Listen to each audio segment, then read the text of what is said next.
Hey, we're always told that we need to find our niche, right? Well, nice idea. Can't argue with it. How do you do it?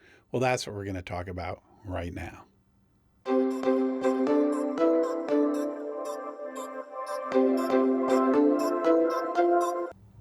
Hi, my name is Burns Hollyman. I'm the consultants coach, and I help independent consultants be successful by providing them with coaching, online learning, tools, tips, and techniques.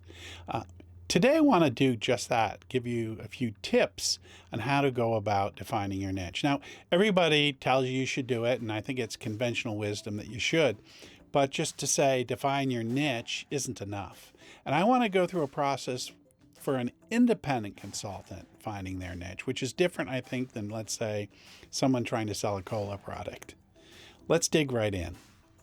We're always told that we should find our niche and pursue that because the niche is all there is. I'm not going to debate that. In fact, what I want to do is take it down a few levels, 5 to be specific.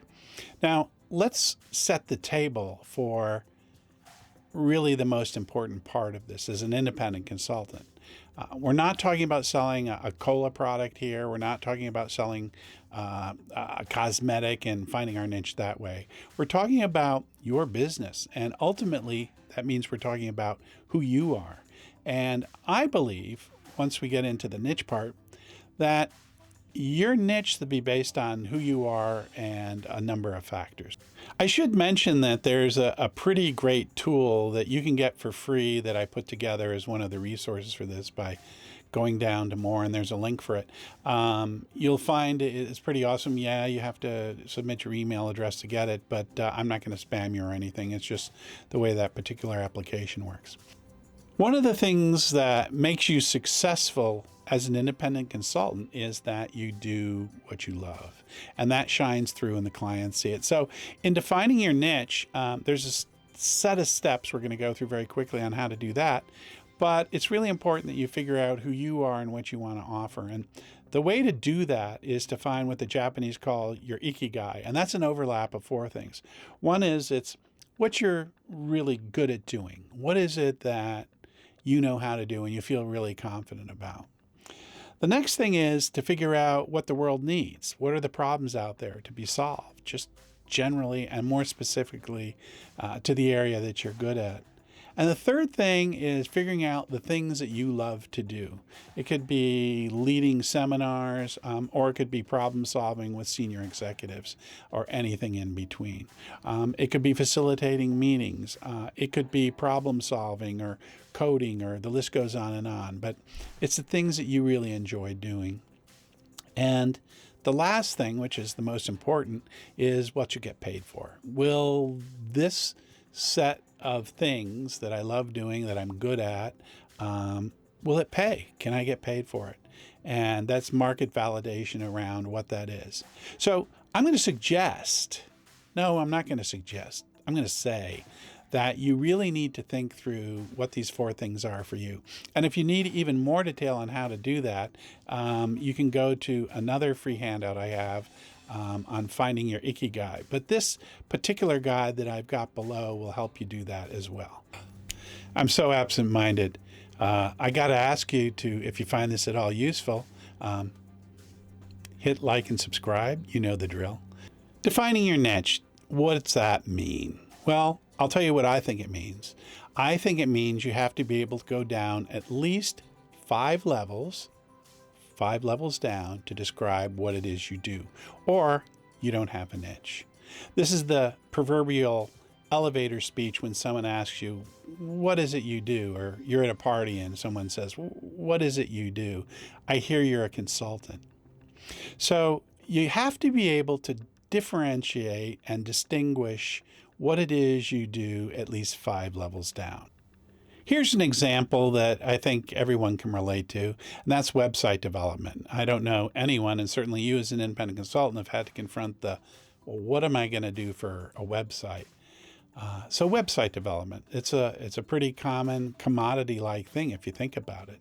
So the first level would be, I do website design and development. Good luck, everybody in the whole world does it. The second level is, I do it for the entertainment industry. And the third level is I do it for marketing people in the entertainment industry. And then I do it for the video games industry, specifically within the entertainment industry. And I focus on esports gaming events. Now, you don't need to know what esports gaming events are. It's basically stadiums full of people watching gamers competitively play games. So let's put all that together now, 5 levels down, and see what we get. I do website design and development for entertainment industry marketing in the video games industry for esports gaming events. That's very specific. Let's talk about why you would be niched out, or the benefits of being niched out, as it were. The number one thing is that it excludes a whole bunch of other things. You can run out in the field chasing rabbits everywhere and get nothing done. So the beauty of doing a niche is that you know who to call on if you're trying to get business, where to hang out, and what the issues are for the kinds of folks and the kind of projects you want to work on. So if you pick the industry that you're in, that's huge. Let's say you pick healthcare to take one of the examples, or you pick supply chain in the manufacturing industry.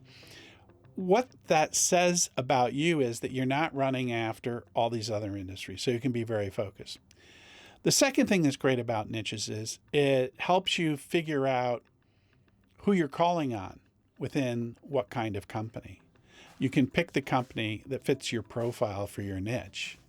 The third thing that's great about niches is that you can focus on who the specific buyer is for what it is you're offering. Human resources or supply chain managers and so forth. You call up that company or you network into that company into a very specific area. You're not just running around saying, I do X, Y, Z.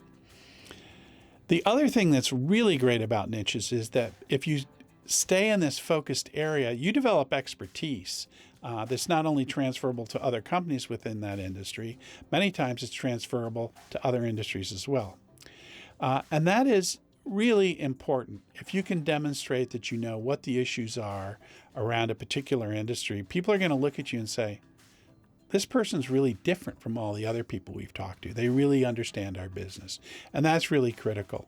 I can't tell you how many projects that I've been selected for, or firms that I run or work for have won engagements around. That set of consultants or that consultant really knows our business. That's why we should hire them. So that's really huge. And the other thing that's great is you can go to industry shows, you can go to conferences, you know where to find your peeps, basically. And that's really big too. So those are some of the issues, some of the key reasons why defining your niche is so important. I've given you just a few examples of how you can begin to define your niche. Obviously, the most important thing is making sure when the day is over, there's a market for what you're going to offer in your niche. But if you're focused, there's huge benefits that you'll accrue by doing that. Remember to hit like and subscribe if you found value in this, and please download all of the great deliverables I think that you'll find are of use. That's about it. I'm out of here. So as I always say, buy the ticket, take the ride.